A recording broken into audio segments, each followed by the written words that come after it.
চেষ্টা করছে মাছ ভাত খেয়ে যে সংস্কৃতি তারা হয়তো বজায় রাখতে চায়। ক্যামেরায় সায়ন্তনের সঙ্গে Sonia, news 18 Bangla, Salt Lake. মাছ আমার ভয়াবহ প্রিয়, আর সেই কারণে এই মাছ দেখে যথেষ্ট জিভে জল আসছে। মাছে ভাতে বাঙালি, যেন মাছে ভাতে বাঙালি থাকতে পারে। আর দেখুন, ডিজে বাজিয়ে সল্টলেক বিজেপি দফতরে উচ্ছ্বাস উন্মাদনা, ডিজে বাজিয়ে মহিলারাও অংশগ্রহণ করেছেন।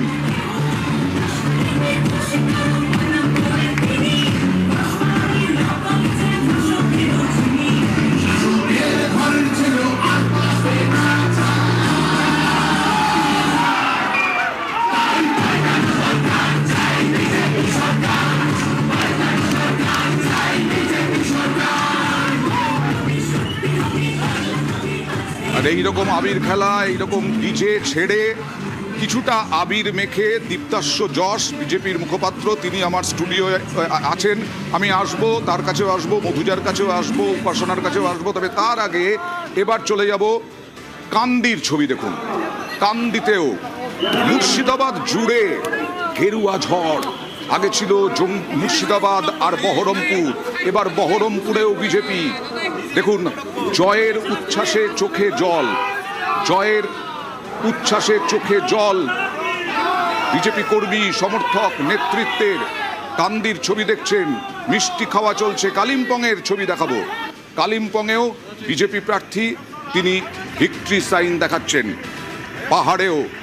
পাহাড়েও জয়, এখানেও সেলিব্রেশন চলছে বিজেপির। এখনো পর্যন্ত 13টা আসনে জয় পেয়েছে তৃণমূল, 5টা আসনে, 13টা আসনে জয় পেয়েছে বিজেপি, 5টা আসনে জয় পেয়েছে তৃণমূল। 195টা আসনে এগিয়ে জয়ে, 93টা আসনে তৃণমূল এগিয়ে জয়ে। ফলাফল বেরিয়ে গেছে 18টা আসনের, 18টা আসনের ফলাফল বেরিয়ে গেছে। তার মধ্যে আমরা দেখতে পেলাম তৃণমূল, এই মুহূর্তে দেখাবো কারা কারা জয়ী হয়েছেন। বিজেপির গার্গী দাস ঘোষ কান্দির জয়ী বিজেপি প্রার্থী, মুর্শিদাবাদে কান্দি। সুবীর নাগ চুচুড়া বিজেপি জয়ী, দেবাংশু ভট্টাচার্যকে হারিয়ে জয়ী। ভরত ছেত্রী কালিম্পং, হকির ভারতীয় অধিনায়ক প্রাক্তন, বিজেপির জয়ী। এখনো পর্যন্ত 13 আসনে জয়ী বিজেপি। মেটিয়াবুরুজে আব্দুল খালেক মোল্লা তৃণমূলের জয়ী। অন্যদিকে গৌরী শঙ্কর ঘোষ আবার জয়ী। গতবারও 21-এও জয়লাভ করেছিলেন মুর্শিদাবাদ থেকে, এবারেও জয়ী গৌরী শঙ্কর ঘোষ। শঙ্কর গুছাইত মেদিনীপুর কেন্দ্রে জয়ী। 93টি আসনে তৃণমূল কংগ্রেস এগিয়ে, 195টি আসনে বিজেপি এগিয়ে। তার মধ্যে জয়ী যারা হয়েছেন তাদের দেখাচ্ছি। স্বরাজ ঘোষ সপ্তগ্রাম থেকে জয়ী হয়েছেন। শঙ্কর ঘোষ 7 রাউন্ডেই 30,000 ভোটে এগিয়েছিলেন, তিনি জয়ী হয়েছেন। 14টা রাউন্ডের পরে বহু ব্যবধানে জয়ী হয়েছেন। তৃণমূলের রেয়াত হোসেন সরকার ভগবান গোলা জয়ী হয়েছেন। জয়ী হয়েছেন কাজল শেখ হাসন কেন্দ্রে জয়ী হয়েছেন কাজল শেখ। হুমায়ুন কবির জয়ী হয়েছেন রেজিনগর থেকে, হুমায়ুন কবির জয়ী হয়েছেন। অরিজিৎ রায় বারাবণী থেকে বিজেপির জয়ী প্রার্থী। এখনো পর্যন্ত জয়ী প্রার্থী অরিজিৎ রায়। অজয় কুমার পোদ্দার কুলটি থেকে জয়লাভ করেছেন, কুলটির প্রার্থী ছিলেন অজয় কুমার পোদ্দার। 13টি আসনে জয়ী, তার মধ্যে দেখালাম বিজেপির 5টি আসনে জয়ী তৃণমূল। আব্দুল আজিজ লালগোলা জয়ী প্রার্থী তৃণমূলের। 94টি আসনে এগিয়ে তৃণমূল, বিজেপি 194টা আসনে এগিয়ে, বামে 1টি আসনে এগিয়ে, কংগ্রেস 1টি আসনে এগিয়ে, অন্যান্যরা 3টি আসনে এগিয়ে। 100টি আসনের ফারাক রয়েছে এখনো পর্যন্ত।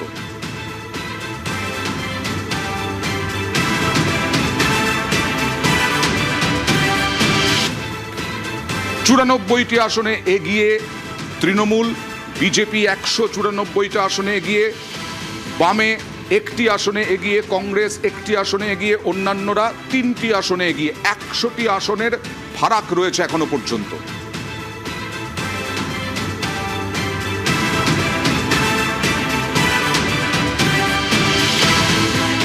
আমার সৈনিক, এরা আমার স্তম্ভ, এরা বিজেপির সম্পদ, এরাই জিতিয়েছে।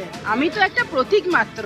এরা অক্লান্ত পরিশ্রম করেছে 1 মাস ধরে, এরা সবাই মিলে জিতেছে। এটা আমার একার জন্য। আজকে সারা পশ্চিমবঙ্গের যা রেজাল্ট আপনারা দেখছেন, এটা মানুষের জয়। শিলিগুড়িতে জয়ী শঙ্কর ঘোষ। সরাসরি চলে যাব প্রতিনিধি পার্থর কাছে। পার্থ, কত ভোটে জিতলেন শঙ্কর ঘোষ? 7 রাউন্ডের শেষে তোমার সঙ্গে কথা হয়েছিল, তখনই 30,000 ভোটে এগিয়েছিলেন শঙ্কর ঘোষ।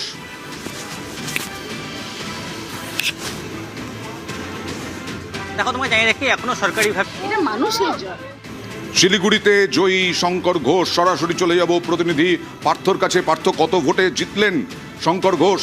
7 রাউন্ডের শেষে তোমার সঙ্গে কথা হয়েছিল, তখনই 30,000 ভোটে এগিয়েছিলেন শঙ্কর ঘোষ।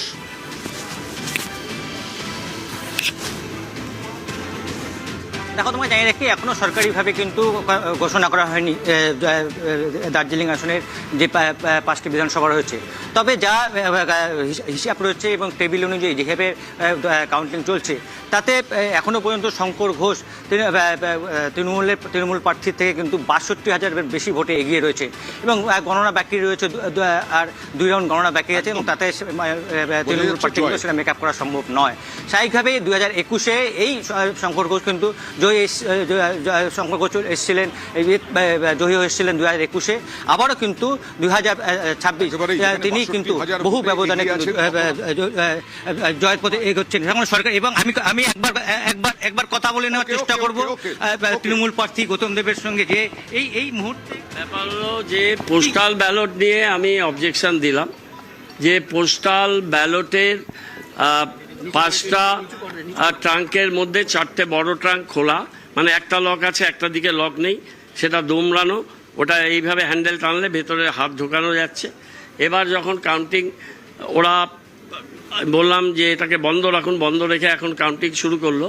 কাউন্টিং শুরু করে দেখা যাচ্ছে যে বিভিন্ন 3টে ক্যাটাগরি পোস্টাল ব্যালট হয়, তাতে ওদের যে নাম্বার আর পোস্টাল ব্যালট 200+ বেশি, আর একটা এনভেলপ পুরো খোলা, সেটা এখনও কাউন্টিং হয়নি। সেটা কাউন্টিং হলে প্রায় 225 বা 250-র মতো, হিসাবও মেলাতে পারছে না। পুরো ম্যানুফ্যাকচার ট্যাম্পার্ড পোস্টাল ব্যালট এরা নিয়ে এসছে খোলা, কী বলে, ট্রাঙ্কে, 4টে ট্রাঙ্ক। আর যতগুলো এখানে এখন পর্যন্ত ভোট হলো, দেখলাম ভোটের প্যাটার্ন মানে একটা মেশিনে করে দিলে যেরকম হয়, একটা শার্টের নাম্বার 100, 150 বা 25-30 কম, 250, 270, 265, আর সেখানটা বিজেপি 450, 550, এই প্যাটার্নে টোটাল ভোটটাকে দেখলাম করা। আর আর সবচেয়ে যেটা ইম্পর্টেন্ট ব্যাপার, 93% ব্যাটারি চার্জ। হোল ডে 11 ঘন্টা 12 ঘন্টা পোল হয়েছে, 93% থেকে 90% অবধি ব্যাটারি চার্জ আছে। সেটাও আমরা রিটার্ন কমপ্লেন করলাম যে 11.5 ঘন্টা 12 ঘন্টা হলে 70%-এর নিচে ব্যাটারির চার্জ হবে। তাহলে ব্যাটারির চার্জ এখানে 93% থাকছে কীভাবে, 90% থাকছে কীভাবে, মিনিমাম 90%। ইভিএম তো পুরো ট্যাম্পার্ড ইভিএম, নাহলে 90%, 93% ব্যাটারি চার্জ থাকবে না। আর এনভেলপ তো আমি একেবারে চোখের সামনে দেখতে পাচ্ছি। প্রত্যেকটাই কমপ্লেন করলাম যে 5টা বক্সের মধ্যে, ট্রাঙ্কের মধ্যে একটা ট্রাঙ্ক সিঙ্গেল লকেট ট্রাঙ্ক ছিল, সেটা ওই তালাটা সিলটিল করা ছিল। ইভিএমে কারচুপির অভিযোগ তুললেন, পোস্টাল ব্যালটে গাফিলতির অভিযোগ তুললেন। আমি এখানে বিজেপি নয়, তৃণমূল মুখপাত্রের কাছে যাব। তবে তার আগে রঞ্জিতের কাছে যাব রানাঘাটে কোন কোন কেন্দ্রের খবর দিতে পারবে। এবং মতুয়া ভোট কোনো ফ্যাক্টরি হলো না, বিজেপির কাছে বিজেপি ফ্যাক্টর হলো মানে বিজেপির জয় ফ্যাক্টর হলো।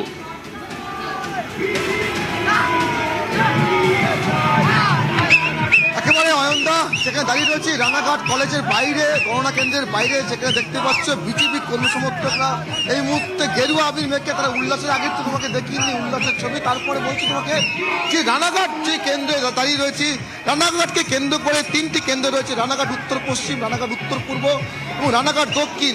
একেবারে ভারত বাংলাদেশ সীমান্তে লাগোয়া 2টি বিধানসভা কেন্দ্র রয়েছে, যেখানে উদ্বস্তু ভোট, পটুয়া ভোট রয়েছে এবং বিজেপি এটিকে বিজেপির গড় হিসেবে চিহ্নিত করেছিল 2019, 2021 এবং 2024 সাল। তার পরবর্তী আজকে 2026 বিধানসভা নির্বাচন।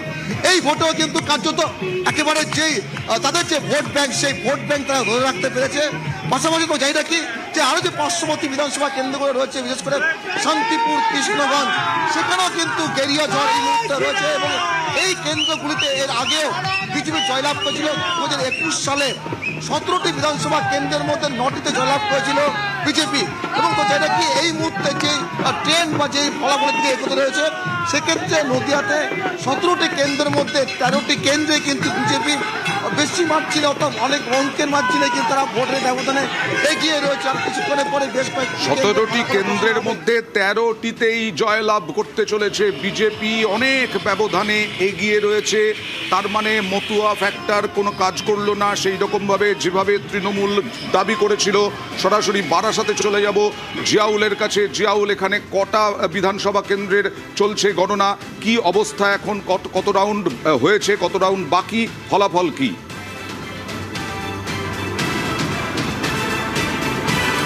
দেখো, এখনো পর্যন্ত উত্তর 24 পরগনা 33টি বিধানসভা রয়েছে, সেই 33টি আসনেই কিন্তু গণনা চলছে। কিন্তু তোমাকে যেটা জানিয়ে রাখবো, যেখানে 33-5 ছিল, অর্থাৎ 28-5 ছিল, সেখানে কিন্তু একেবারে উল্টো চিত্র, ভিন্ন চিত্র দেখা যাচ্ছে এবারে। অর্থাৎ বনগাঁ যে 4টে সাব ডিভিশন, বনগাঁ উত্তর, দক্ষিণ, বনগাঁ উত্তর, বনগাঁ দক্ষিণ, গাইঘাটা, বাগদা, এই 4টি কিন্তু এখনো পর্যন্ত বিজেপি কিন্তু এগিয়ে রয়েছে। ফলে এগুলো মতুয়াগড়, সেখানে কিন্তু 4টি ছিনিয়ে নিতে চলেছে বিজেপি প্রার্থীরা এবং 4-0 এখনো পর্যন্ত। অন্যদিকে বসিরহাট, যেখানে সব থেকে সংখ্যালঘু অধ্যুষিত এলাকা স্বরূপনগর, সেই স্বরূপনগর এলাকাও কিন্তু ইতিমধ্যেই বিজেপির প্রার্থী এগিয়ে রয়েছে। বাকি 7টা কিন্তু এখনো পর্যন্ত তৃণমূল এগিয়ে রয়েছে। অন্যদিকে তুমি যদি আসো বারাসাতের মধ্যে, সবথেকে গুরুত্বপূর্ণ এখানে বারাসাত এবং হাবড়া, এই দুটিতেই কিন্তু এখনো পর্যন্ত বিজেপি প্রার্থী তারা কিন্তু এগিয়ে রয়েছে 7ম এবং 8ম রাউন্ডের পরে। অর্থাৎ একদিকে 7ম রাউন্ডে বারাসাতের যেখানে বিজেপি প্রার্থী, 10ম রাউন্ডে হাবড়ার বিজেপি প্রার্থী দেবদাস মণ্ডল 2380 ভোটে এগিয়ে রয়েছে।